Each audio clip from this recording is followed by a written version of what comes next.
Hi, and welcome to the Alive and Sometimes Well podcast, a trauma-informed business-ish podcast for folks who see life as art and on all things business, relationships, and mental health. I'm Alyssa Pressman, a licensed therapist, certified coach, and space holder for space holders, creatives, entrepreneurs, and magic makers. I just love your intro. It just like makes me feel so good in my body. Hi, everybody. My name is Rachel Turner, and I'm a business coach for misfits, artists, and creatives. And today we are exploring the question, can you truly be human first and still be successful in both your business and also in your life overall? Can we actually lead with our humanity? What does that look like in our work, our relationships, our day-to-day lives? What could it be like to actually be a person first? And will your work and life be okay, or will it crash and burn? Yes, this is the question. Like, can we do it? What does it look like? And can it all still work? So that's what we're diving into today, hardcore, and I'm Yeah, super excited for it. me too. But first, let's do our highs and lows. You want to kick us off? Yeah. Okay. So my high is last week. I think I said this in one of our other podcasts, that the beginning of the month, like no one booked a call with me. Did I tell you that? That You like no told one me booked a that. call with me. So I had like almost a whole week off. I had like 3 calls that week, which never happens. I normally do 3 calls a day on Tuesday, Wednesday, Thursday, and then I'll have 3 calls on Friday too. Mhm. So my week is like booked. And but like no one booked, and so the rest of the month became like really intense, and I was just like back to back to back, like no breaks, like, and I was like very stressed out. But then last week a bunch of people canceled their sessions out of What? nowhere. I know. Wow. So I had a really light week, and which went into like a really lovely weekend. I just like watched a lot of movies, and um no, that's basically all I did was watch a lot of television. We're watching the show Manifest right now. Have you seen that? Okay, Chris started watching it, and I was like, we do this thing where one of us will watch because we don't have a lot of time together. One of us will Mhm. start watching something and we'll like tell the other person, like, okay, yeah, watch the first 2 episodes and then we'll watch it together. Or like, no, it's not worth it. Is it worth it? Is it good? I like it, and it gives me Lost vibes. Okay. Which that can And go either way. yeah, and I liked Lost, but it like really like you just want to know like what happened. Like, so I like that they gave us all 3 seasons at once. Like that's all that they have right now. So Okay. you can kind of like get a little bit more. But I mean, Sarah and I watch it pretty regularly. It's not my favorite show, but it's like the one that we're watching in between finding other good stuff. Yeah. Like a little appetizer Yeah. Yeah. An appetizer. Exactly. before you find your Um, main course shows, the big ones. yeah, I will say that I don't watch a lot of reality TV. Um, but we watched Below the Deck last night. Which one? Mediterranean or Caribbean? Mediterranean. Okay, I haven't watched that. That's with the captain is a woman. She seems like Oh right. no. No, this is like Wait, some old guy with a girl named Hannah who's like not really nice. wait, okay, we'll have to talk more because I Okay. always watch like the Caribbean one where it's like Captain, oh God, I can't think of his name, but he's been ill in the seasons for forever. He's kind of like gruff. He like wears a gold chain. Oh my. I love that show. I got my dad hooked on that show. So now he like, because I would be watching it when I would be home and he would be like pretending not to watch it, but also watching it and asking me questions. I'm so fascinated by it. Like them living on a boat. Oh, I know, and their rooms are so small. Like we watched So like 3 episodes last night. I quite enjoyed it. yeah. And then they're like hooking up with each other and then they fight I and they're know. just like, it's just in such tight quarters and you're actually on the ocean. It's like my personal nightmare, but I enjoy watching other people navigating it. Speaking of being on the ocean, I had a dream the other night where we were on a boat, and I think because I had just watched Outer Banks and they were like jumping onto all of these random boats, like not knowing where they were going to go, like they didn't know where the destination was going to be. They were just like escaping, getting on boats. So at one point we got separated, and you got on the boat and I missed the boat. I was late. And then this group of people was like, get on my boat. I'll take you to the destination. And I was like really considering it. And then I thought, no, like, what if they leave me stranded? Like, that is my worst fear, is that like I'm stranded in the ocean because I'll die for sure. And Same. yeah, so that like a lot of boat drama has been happening in my life recently. Wow. I would panic drown. Like nothing would even Yeah. happen, but I would panic and end up drowning myself from panicking. That's exactly what would happen. Yeah, I had this dream when I was in third grade of, Tall, Dark, Skinny Man and Charlie's Angels. Yes. So I had this dream that I jumped in the pool and he opened up a door that was on the bottom of the pool and pulled me into the door. And ever since then, I think someone's going to grab my feet in the water. That's truly terrifying. I'll give you Yeah. that. That's a bad one. Yeah. So, Love it. um, that Those and are the all highs. was my high. My low is that when I was deeply depressed and just like not able to function and I was just like making it through the day, I remember looking at my call schedule each week and my assistant would be like so stressed out, like getting all my calls in. Um, and I had plenty of room for all my clients, but the thing is that I didn't want to do more than 3 calls a day. And so I would have to sometimes need to do more than that. Mhm. And it left me in such like a like crumbled place that now when I look at my schedule and it's stacked, I'm like, oh my God, it's like I love my work. And I also like look at it through the lens of like when I wasn't okay and now I am okay. And it's like completely different. Like I can make it through the day, like I'm okay. But I like look at it and I've been getting Sunday scaries. Oh no. Yeah, those I don't go away as an know. entrepreneur. I really was like, that's not going to be a thing when I work for myself. And it's like, oh no, it can be so real. It can be like times 10, and I can get them almost every night, even if I'm not careful. Oh, absolutely. It's been like, and like Mondays are hard for me because the only structure that I have in the day is that like you and I do the podcast. Yes. And I really need like some form of structure. So like Mondays leave me feeling like very like just like out Untethered. of control. Yeah. Yes. Okay. Well, we can problem solve right now. Like we could even pick a time every Monday. So that gives it more structure because right now we text each other like the night before, like, when do you want to, are we recording tomorrow? What time? Yeah, we could definitely do that. We can make a solid time. But it Love that. like, yeah. So like the week is gonna be great. Like I look at my schedule and it like rocks. Like, and it's always so great how like Sarah is now my assistant and she's my wife. And how the calls are stacked. Like they're all like certain people when they're stacked are like a great combination, like Yes. energetically, like, and so like it's all good. It's just like I look at it through like the lens of 6 months ago and I'm like, can I do this? And I can. It's just, you know. It takes your system time to like rewire because you got on this thing of like, oh shit, like this means Mhm. bad. And so now you're looking at it and that lens is still coming up, even if it's not accurate right now. Also, yes, to certain clients, like we've all had that. Like when I worked as a therapist, there was just certain people that if I was like, oh, I have these 4 people today or these 3 people, it was like different vibe versus other. And now working as a coach, it's the same thing. It's the same thing. Yeah. Yeah. Yeah. It's always really nice. Like, and like the order that like Sarah puts them in, like I'm just like, that feels like good for my day. Do you think she knows? She knows now because I've told her, like, once it started accidentally happening, I'm like, can you put like these people to, and it doesn't always work out that way because people message at like different time to get Yeah. scheduled. But when it works out, it's like, that's good. I love it. Also, my bad because it just happened to work out. So, like, when you told me about your August schedule, I was one of the people that, like, I think my call, like, I just had my first one like last week, and then my next one is the last day of August or something. Like, I also stacked mine at the end. I was like, oh man, I'm doing this weird. And I remember thinking, like, oh, this is probably so weird. Everyone else probably does like beginning and mid. And then, so when you told me, I was like, fuck, I'm one of those people that was like, No. the Oh my first God, three no. weeks. No, it's totally fine. People schedule like people do all different things. Like they'll book like some people will book 2 weeks in a row. Some people will do the first Yeah. week and the last week or like bi-weekly.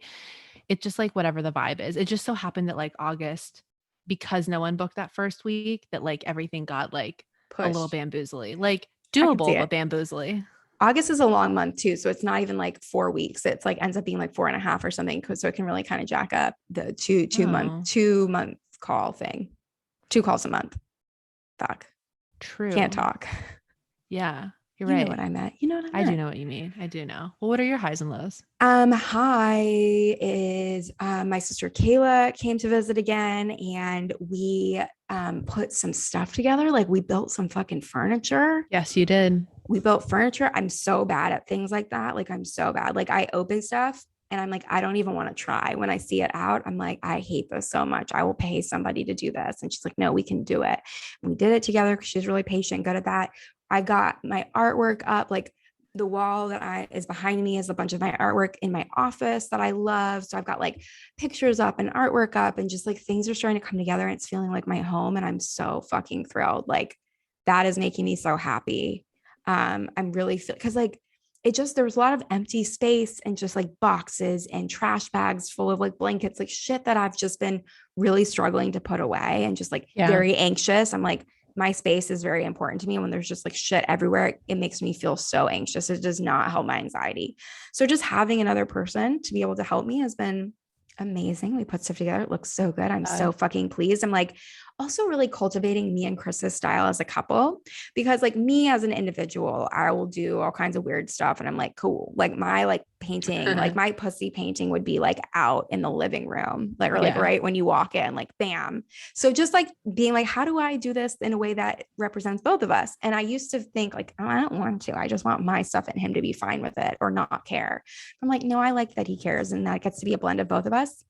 Yeah. I did get this like candelabra that was like black and gold, and I put tall, skinny black candles in it on our dining room table. And he was like, that's kind of like, he was like, I don't know about that. That's kind of witchy. And I was like, sir, I literally read tarot. I follow the phases of the moon. I do like sex magic rituals. I like have collected my menstrual blood, as I've told everyone on here. So like, what do you think is happening here? You know what I'm saying? Like, what do you think is going on? And like, also don't use that as a derogatory term, please. And I will, that candelabra with the black candles will be out. Yes, it will be. I love it. I love the black candles. Oh yeah. You're going to love it when I show it to you. So yeah, that's just been so nice. And then yesterday, Sunday, August 22nd, ushered in Virgo season. And I swear to you, I could feel it the moment it shifted. I was like, I'm ready to get my shit together. I'm ready to tell everybody else what to do. Like, I'm feeling myself. I'm feeling good. Like, life is happening. I love summertime, but the like, almost like the vacation-y vibes of it, but the transition into fall like really gets me going. Like I'm like, I'm ready. I love the transition into fall, even though it's 100 degrees here. So it's not going to feel like it, but like energetically, I'm like, I feel the shift. We're moving to fall. Like I'm ready. I'm already thinking about Halloween, like a basic white girl does. Absolutely. I fucking love Halloween. I don't care what anybody says. I think I've always loved it for many reasons, but also like, that's when like, you know, really buttoned up women let themselves look very slutty. And I'm like, I wish you did that all the time. Please. Like all the time. Yes. We love that. So those are my highs. I feel really good about them. Oh, also got a squatty potty. Yeah. We love a squatty potty over here. We love it. Like I was like, wow, it's a spiritual experience. So now I'm just getting ready to get the bidet, the detachable bidet. Right. Because that's very important to me. Like a life-changing, like let water hit your butthole and tell me that it's like a poem. You don't believe God is real. Like, please, we need to make a graphic that says that. Okay, we're gonna do it. We'll make some merch. Does anyone want a mug that says that? Like, let us know. I would drink straight out of that. Straight out of it. I would like take it. I had a book once. I still have it. It's called Pussy, and it says it like in big block letters. Yeah, I have it. I took that book everywhere with me. Just partially, I was reading it, but I would forget sometimes, and then people would look and just be like, "Oh my God, I know." Took it out for shock factor. Like I just enjoyed having it out publicly so people would be offended. Absolutely. I used to carry it on the train with me, and I would like hold it up really high, just like get people's reaction. Yeah. I read this one book. This was when I was like in my sex training, called like Women's Anatomy of Arousal. And it had tons of pictures in it of like drawings. And I literally was on the airplane reading a portion of it about how to learn how to squirt. And it had like drawings and diagrams, like big. And the man next to me was freaking the fuck out. He like couldn't stop reading over my shoulder, but also was like getting hot, and like he was uncomfortable but intrigued at the same time. Like my favorite mix. That's amazing. Okay, so those are my highs. Beautiful. Thank you. Went all over the place as per usual. Love that. Low would be okay. Chris has like, he's off today, and he actually was off yesterday. So 2 days off in a row, which is very, very rare in residency.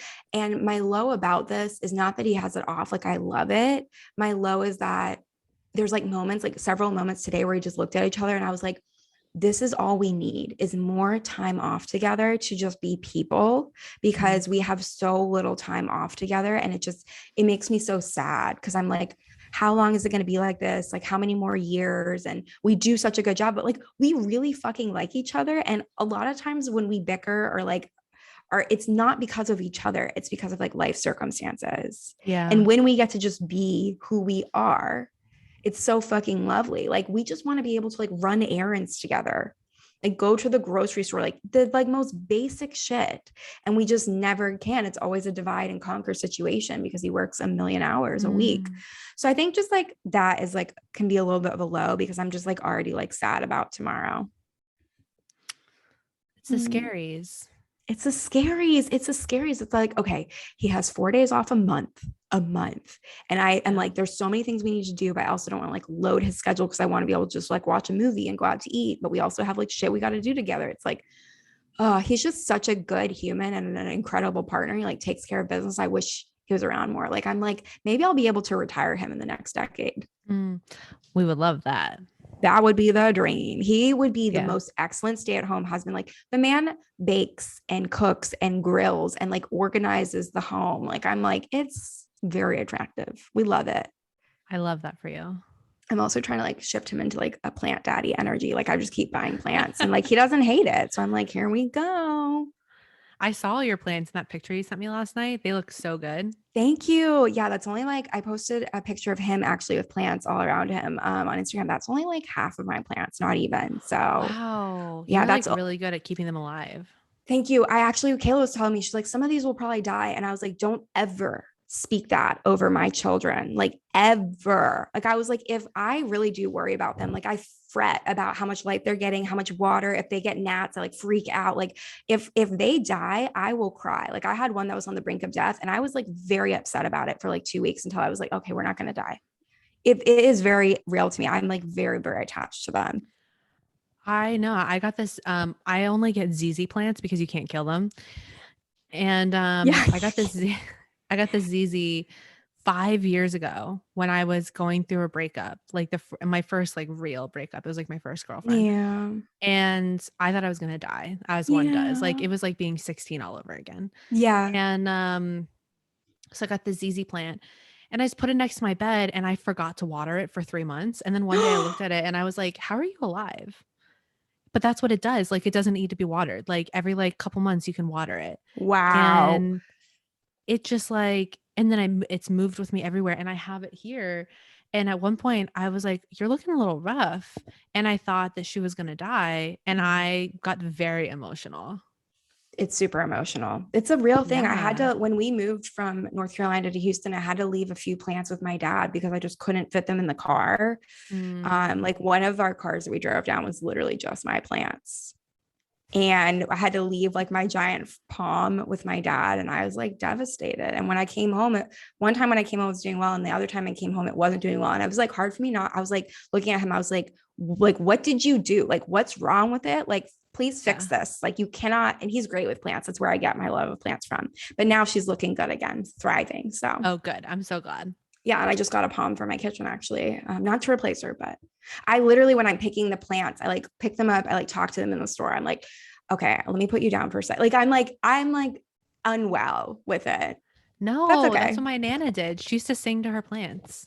It's something about it is like my Virgo energy. I'm like, one time someone asked me, they were like, are your plants fake? And I was like, don't ever speak to me again. Like, never speak to me again. Thank you. No shade if you like have fake plants. But I was like, sorry, no. Do we know each other? Like, don't ask me that. Mm.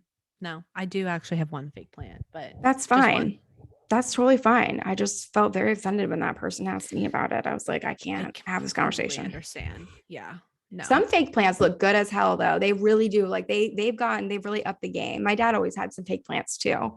Yeah. It just like bring greenery in the room. You got to have it sometimes in spaces where you really can't put a plant, but you need something green. Yeah, 100%.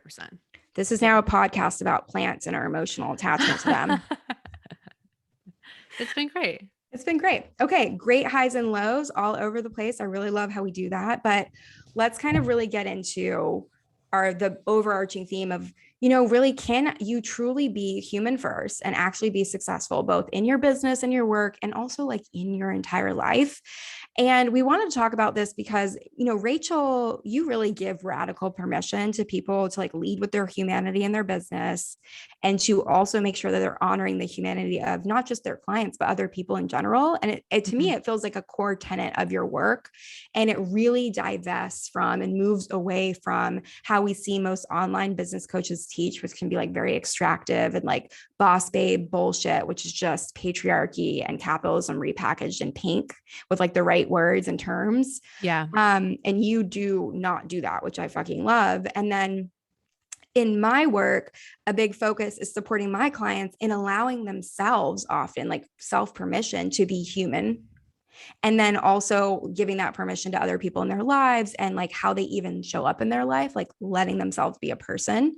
And I think for both of us, we are simultaneously like always figuring out um, what human first even means for us and what success also actually means and looks like for us. Like outside the parameters of capitalism and extraction, it's like it's like I feel like when we're working with people, there's like two things we're figuring out together. First, what does human first and person first look like for you, because it looks different for everybody, and then actually defining what success looks like for ourselves, because a lot of times when I see success talked about, it's number one, it's only talked about in relation to our work, what we produce, what we accomplish, and like our our worth is based off of like what we produce and what we make, and it's all related to like work, which is sad. And then we don't even really look at what success means in other areas of our lives. Mhm. And the only one I ever really see it in is like in relationships, and people define success in a relationship by like longevity, how long people have been together. And Mhm. as someone who has coached and been a therapist for couples, I've seen the range, and I've seen people that have been together for like 3 decades and they fucking hate each other behind closed doors. Yeah. Right. So like I really examining like what does it even mean to be human first? And what does success even look like in your business and in your life in general? Yeah.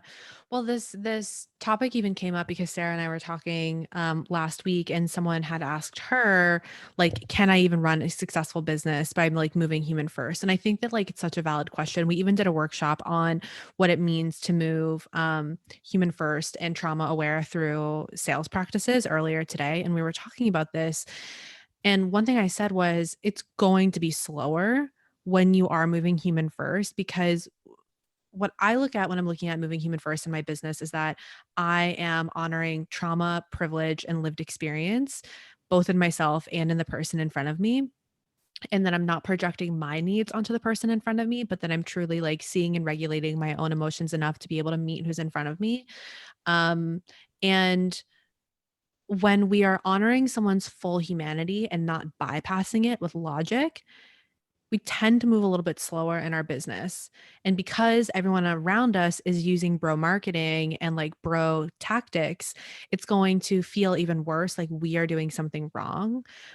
But the thing about like bro marketing and the way that like people, they're like, 70K cash in months, whatever the fuck that even means, is they're moving with logic and they're not moving with emotion. They like think that they're moving with emotion because they say things like, you need to story tell, you need to share your life. But they're still moving with logic behind all of those actions.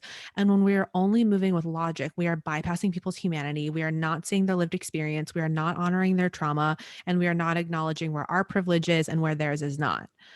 And so, of course, when we are not moving that route, things are going to be slower for us. So, like, can our businesses still be successful when we're moving human first? I think going back to your point, super important to like look at like what does success look like and mean for me? Like what does that mean that I'm making 10K months? Does that mean that I'm happy? Does that mean that I'm not performing? Does it mean that I'm able to like pay my basic needs, like my basic bills? Um, and then like from there, things move slower. Things move a little bit more intentionally. They move a little bit more emotionally driven. They are softer. And it doesn't mean that we still can't move with logic, because I think for a lot of people, that's an important part about how they think, how they move, how they narrate life. But I think that In order for business to not feel like we're constantly doing something wrong, we need to get honest about the process of business. Um, so often people will tell me when they're launching their offer that they feel like they're doing it wrong, but really they just don't know what the process of a launch is, that it like takes a long time, especially if you're not one of these like boss. I know they don't consider themselves boss babes, but they're moving like a boss babe. Um, it's a lot slower. And I think when people aren't honest about the process, that's when we get into that space of like questioning and over analyzing. Am I doing it wrong? Am I wrong? Should I just continue to use bro marketing because it's clearly working for everybody else? And they think that moving human first is not working for them because they're moving slower. You know what I mean? Yes. And really, as soon as you say slower, it's like in the world that I come from with training and understanding trauma and supporting people in moving through and healing their trauma, slow is what we emphasize with people is like you are not going to just have this like moment where we have a conversation about something that happened to you and everything clicks and falls into place. Now you're no longer affected by it. Bam, overnight. That would be amazing. Like, but that's not how it is. And a lot of times, like traumatic things are coded as traumatic in our brains and our bodies because it's like too much, too fast, too soon. Mhm. And in when I look at stuff in the world of like business or just in general, it's like this idea that we're supposed to always be moving forward, doing more, getting better, growing, scaling, more money, more. It's like, it's always like more, better, faster. And it's just, I really feel myself as a cyclical creature. Like I move in cycles and seasons. So it's not always like this upward chugging motion. So like Mhm. the top of a mountain, it's like it's up and down, it's all around. It's very much like a, if you think of like a wheel, it's like how I feel like I spin and I move through life. And so I think just having honesty of like, yeah, like I just think there's a lot of dishonesty in the business space in particular, and just Mhm. in spaces in general of like what things look like, and that it's not fast, and that if we're actually going slower, if you're feeling like things are moving too slow, maybe letting that be an indicator that it's going, you're actually honoring your humanity and like doing things a more supportive way Yeah. versus like the crash and burn that I see a lot of people doing. And it's like they go down in flames and it's glorious until it's not. Oh, absolutely. But, I just feel like you're right. Like, there's not a lot of honesty, and people want their business to be perceived as something that's like glamorous and beautiful. Like, for example, we have this program called The League, which we're about to launch on Friday, and I will be launching that for a month. And the sales are gonna come in like maybe 1 to 3 in the first couple of days, maybe. And I've been doing this for 10 years. My launch I sell out, I have great months, like, if we're looking at it from a financial standpoint, Yep. but, like, it's slow as shit, and it's so defeating. Like, in the first couple of days, I'm like I even said that to you right before we got on the call, like, we opened, the league to the workshop that we did earlier today first, and then I'm like, no one's gonna say, does anyone want to work with me anymore? And it's just like those are the conversations that like Sarah and I are having, that like you and I are having, and that my clients are having. But people don't want to talk about that because it doesn't look like the cash in months. And the people who are doing that, I've worked with those people. I've worked with people who are making, $1 million a year and more. And they are deeply sad and so far away from their businesses, their families, themselves. It's like we know all of this. These are the stories that we hear, and these are the stories that like once people get to the top and then they come down and then they get back up to the top and they're actually moving from a very like humble, honest place. They'll tell you those stories of like how they were crashing and how they were dishonest. And so I think when we're looking at like what we wanted to explore today, like can you move human first in your business and be successful? Absolutely. But I think just like we were talking about last week, we need to be in partnership, in groups, in relationships with people who are having these conversations. And I think that's one of the main things that I love about my one-on-one coaching is that a lot of our calls, like you and I, for example, are on conversations. Like sometimes we don't talk about business for like the whole call. Um, and it's like the conversations that we're having around business. And that's why I think that like coaching, while yes, like results are important to some degree to some people, it's having a space to have your process. And I don't think enough entrepreneurs have spaces to have their process. They're just told that they are a problem and they need to be fixed. So they're always solution hopping when none of the solutions are working for them because none of the solutions see their whole humanity. Damn. That's the same shit in the coaching and therapeutic spaces of like the next best course that's going to help heal my XYZ, this or this. Like, this is what's going to do it. This is what's going to make me feel whole. And one of the things I always like, when I was first transitioning from being a full-time therapist into coaching more as like my actual work, one of the things that I even coded as a reason I liked coaching over therapy at the time, I do not feel this way now. I was like, coaching's faster. We get Mm, to the root of things faster. Like, that's mhm. how I was selling it.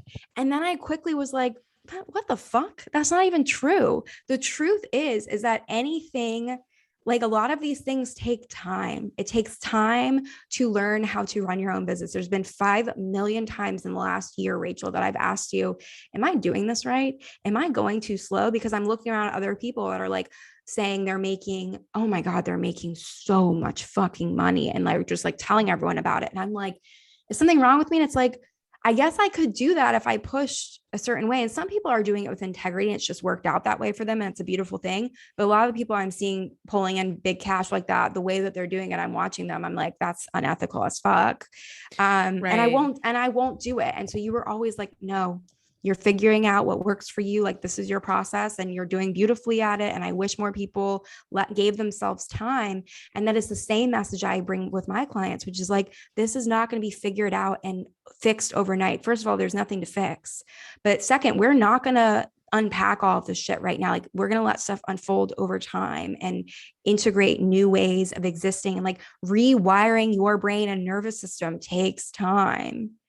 And Yeah. so trying to apply that to business too, like it's a mind fuck. You're like trying to take something from, the personal growth world and apply it to a world that's based on like extraction and pushing and hustling. And like, it's really fucking hard to do. And like, even what you said, if we're looking at success, like there was like a moment where I was like, I feel like a failure in my business because LOL, I am not an optimistic person. But for some reason in my mind, I was like, in my first year of business, I'm going to make well into 6 figures easily. Like, no problem. I can't tell you what math I did to do that. But like the math was not mathing at all. Like 8 months in was like sitting there, like feeling like a jackass. But then I was like, no, like this makes sense. It takes time to create something sustainable that feels good to me. And then I was like, am I not successful? And I was basing all of it off of money and numbers. Mhm. And then I remember sitting and being like, well, what is successful? And you and I had a conversation about that, really let me sit there. And I was like, okay, what are the ways I define success for myself in general? One of them is I want to run my own life. Well, guess what? I'm doing it. So I'm successful. Do you know what I mean? Like Mhm. little things like that. Like, I wake up and I don't have to answer to anyone but myself. Like, that is a marker of success for me. That's what I've wanted for a long time. Like, I Yeah. get to create my own schedule in its entirety. That's hugely successful to me. If I want to work until midnight, but I don't want to start my day until 2 p.m., I can do that. Or like, I'm like, oh shit, I can work from anywhere. That's a huge marker of success for me. So spending time figuring out what that even looks like, instead of it's got to be 10K. Or if you're in a relationship, your relationship has to last forever. And that's how you know it's successful. It's like, it's all made up. Mm. Yeah. Well, I agree to all of that. And I also think that that's where like the issue with like coaching comes in, is like the idea of what coaching is supposed to be. And people come into, like, I have clients, well, most of my clients come in knowing that like this is a process. But if they're like recovering from the bro marketing space, or they're still kind of in it and they want to move out of it, they're like, okay, how long until you think I'm selling on my offers? And I'm like, tell me about your trauma. Like, I don't know. Like, I don't know like what's going to come up. I don't know what you're going to respond to, what you're not going to respond to. And that's where I think that like coaches, they sell their programming based off of ROI. And they're like, what, You'll this is make going to be this your ROI. back. We'll make it back. And I'm like, you better shut your fucking mouth, because they do not have the same privileges that you do. And you want to know something. The people that make that money back are the people who are thin, straight, and white, and who are friends with the coach that they bought into their program. And that's what you see, is all of these coaches like sucking each other's assholes, of like being in a mastermind, and they're all sharing each other's stuff. And um I think that that's what, like, that's not the problem, but that's like where part of the problem begins. It's like what coaching is supposed to be. And then people feel like they're doing it wrong, or they're getting it wrong, or they're like coach hopping, like always trying to find the solution. And Yeah, I mean, like in the beginning of my business, I was certainly not moving human first. I was just a complete asshole, like idiot. Like I didn't know what I was doing.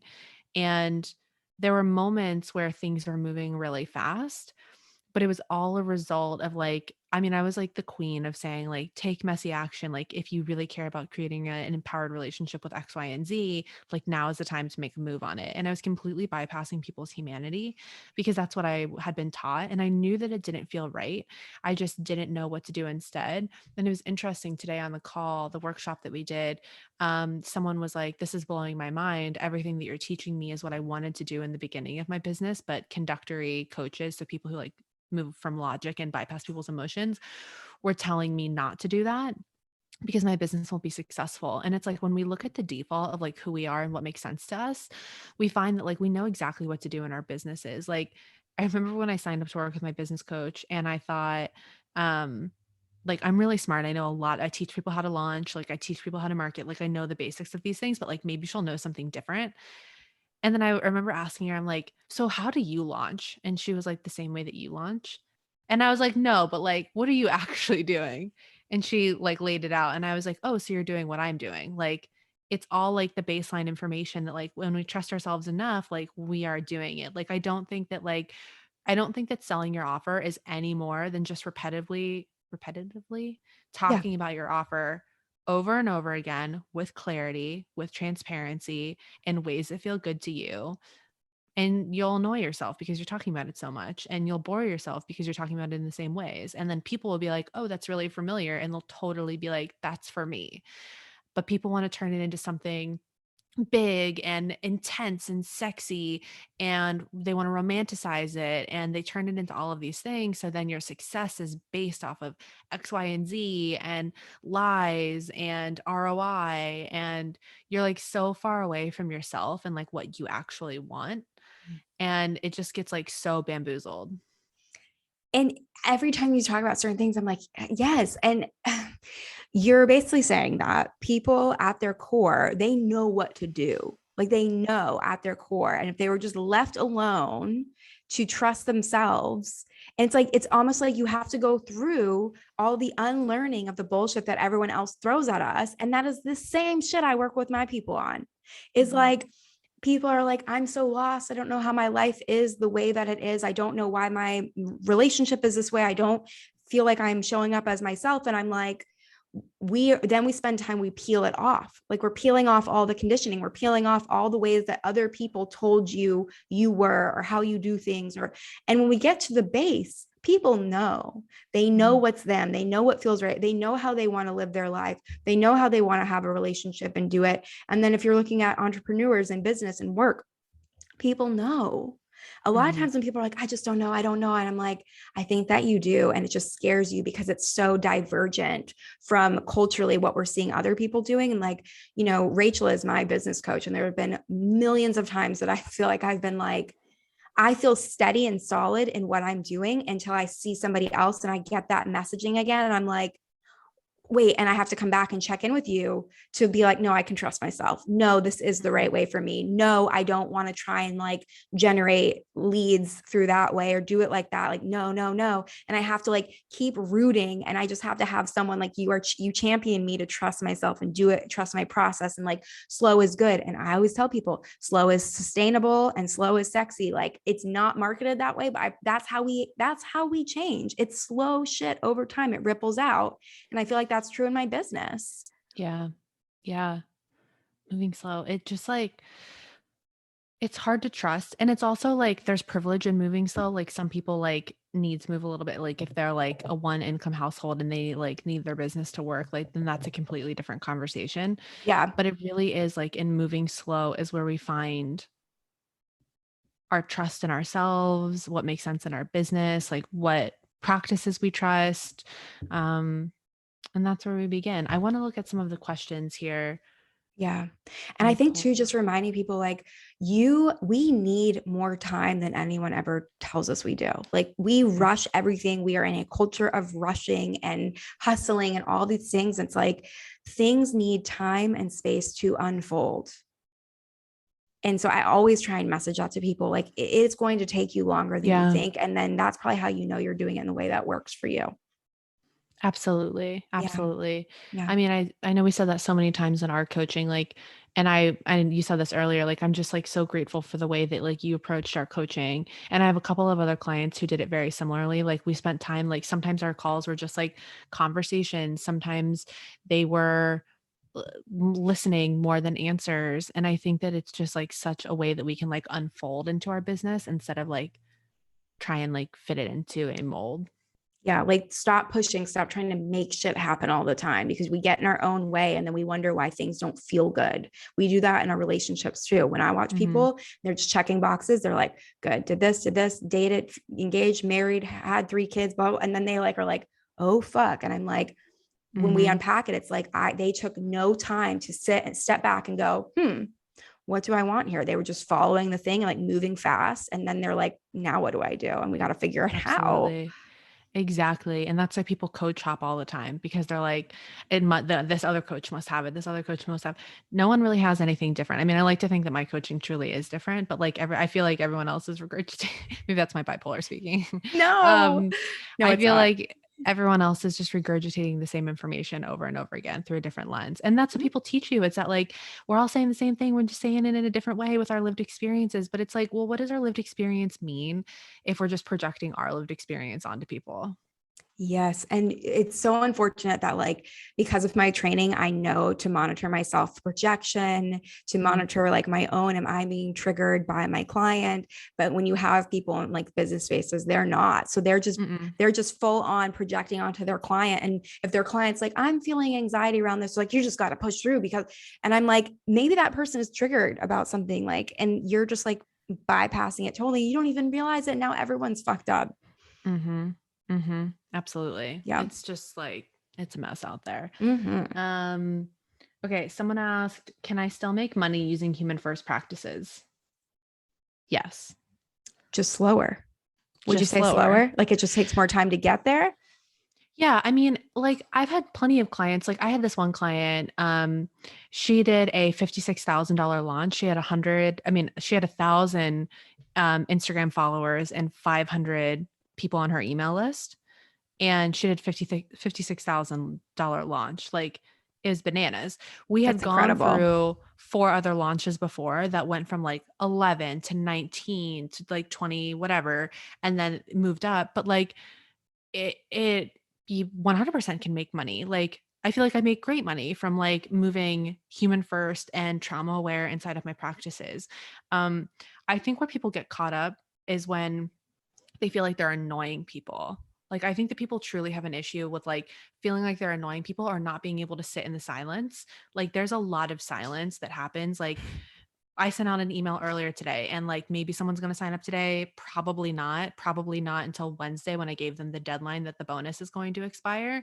But most people are like, no one's going to do anything. So I'm going to bail out now. And I think that's where the issues come up. It's not that like you're using human first practices. Like, yes, it will take a little bit longer because you're not like in people's faces as much. But I think it's still being able to like sit in the stillness that is the most uncomfortable. It is our discomfort with uncomfortable things. And it makes Yeah. us want to like run, leave the thing, like shut it down because you're like, it's not working and I'm uncomfortable and I can't manage this feeling of discomfort. So like, fuck it. Absolutely, absolutely, 100%. And that's where I think that people like my launch isn't going well and I'm like, "Were you talking about it?" And they're like, No. "Yeah, not really." And then I'm like they're like, "No one signed up and it's been open for 3 days." And I'm like, yeah, even if no one signed up and it's been open for 2 weeks, like you may be someone who needs a 6-week enrollment period, especially if you're a little bit more softer in your tone and quiet and you're more nurturing and you know, you need to connect to people more. And then it's of course it's going to take more time. But no one talks about that because no one wants to be sold. Like no one who's creating these launch programs wants to be like, buy my super slow launch plan. No. Yeah, because people are like, no, I want to do this. I want to feel successful like immediately. Mhm. Mhm. Yeah. Yeah. And it's So hard. it is hard out there. Um, Someone else asked, I get so sad watching folks move with traditional business practices and see them work. I question how I can make my business work not doing that. Yeah. It sucks when you see the shitty things and it's working for other people because Oh you my really do. Even if you're a God. person with integrity, you're like, should I try that? It's working for them. I see it all the time. I see people pulling at people's trauma and pain, and I'm like, they are raking in cash. And I'm like, Oh, I damn. know.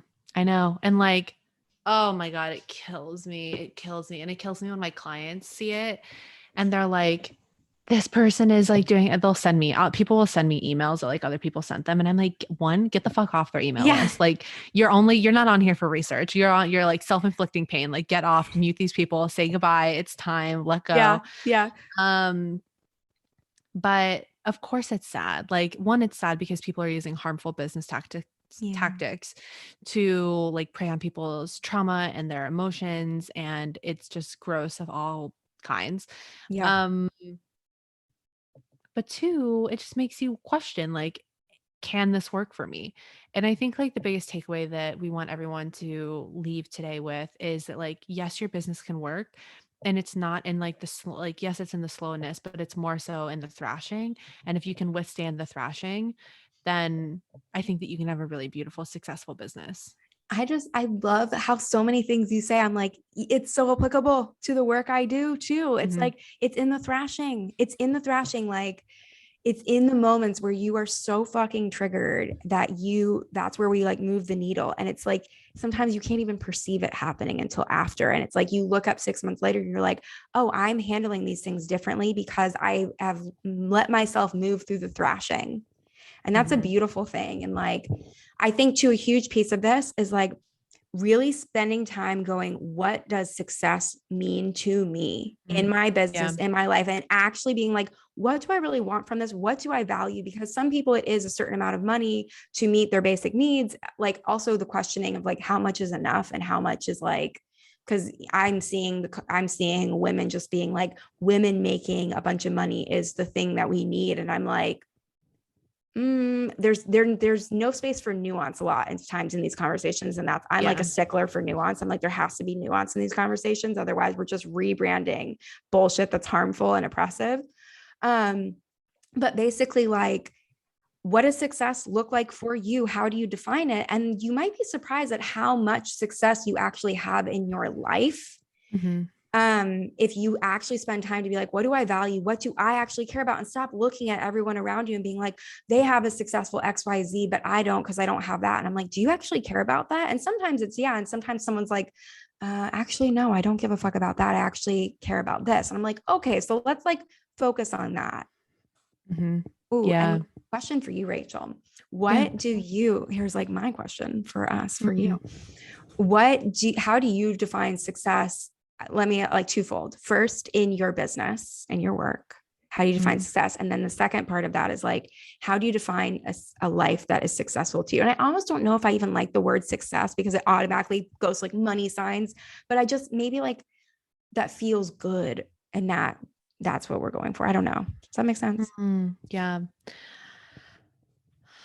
To be honest, so much of my business, like in the beginning of my business, I was homeless. So I just had to like put my head down and like hope that we survived. Yep.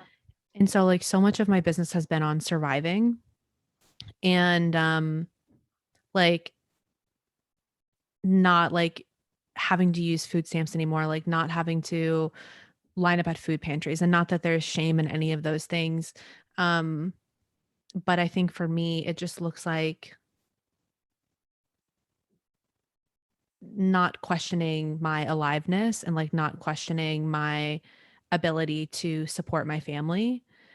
And I'm also have never been like a goals person. I hate when people ask me like what my goals are. I think that there's like a fear of like avoidance and rejection inside of this. Like I don't want to get attached to anything because if I do, then like what if it goes away? Yep. So my relationship to success is kind of like at a distance because there's always because I have been homeless. I have this fear, which I talk about in therapy all the time, that like something bad will happen. And then like the business space has conditioned me so much to not say like how I really feel about things because like my vibration will attract like what I'm saying and then like it'll totally fuck me up. Yeah. Um, God. but I think that success in my business, well, one looks like that I'm happy and that I'm not performing and that I'm not like drowning because I've been drowning and like trying to survive and like also doing so much work to make so much money that it's like not even worth it anymore. Yep. And so I don't know if that was a full answer, more of like a blur, but No, that was amazing. Thank you. I what love about that. you? I would say for my business, and my work would be success for me means that I get to define what my work looks like for myself. And I think the chance to explore and figure that out, I already feel successful in that. And that feels really good. And the rest of it looks like um, doing work that feels really good to me and getting Mhm. to support people where it's like this feels like regenerative. Whereas I Mm. have been in workspaces where the work I've been doing has been beautiful and important, but I have walked away feeling very drained and burnt out. And like it was sad for me because I would feel like my clients and my work got my best, and the people, the most important people in my life, got the worst of me. And that's how Mhm. I knew like that's not sustainable. So working in a way where I get to support amazing clients and do beautiful work that feels really good, like to my core and my soul, and also leaves me enough energy, space, and time to show up for my own personal life and my people in ways where I am like present and not so like burnt out and exhausted that I'm not even there, which is what I dealt with for a few years. So that's what it looks Yeah, like for my work. I love that. Yeah, yeah. What about like your life outside of working?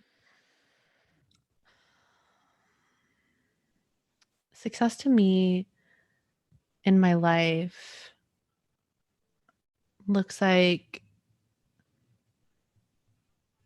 just being able to be like fully expressed in my creative like endeavors. Like I don't think I would want to live if I like didn't have the like if like writing like wasn't something that I did and like I couldn't express myself, like I would just have like zero interest in like life. Yeah. Um so I think like being able to have like full expression for that, and I love fostering that in other people. That really lights me up. I love that. Yeah, I love what that about so you? much.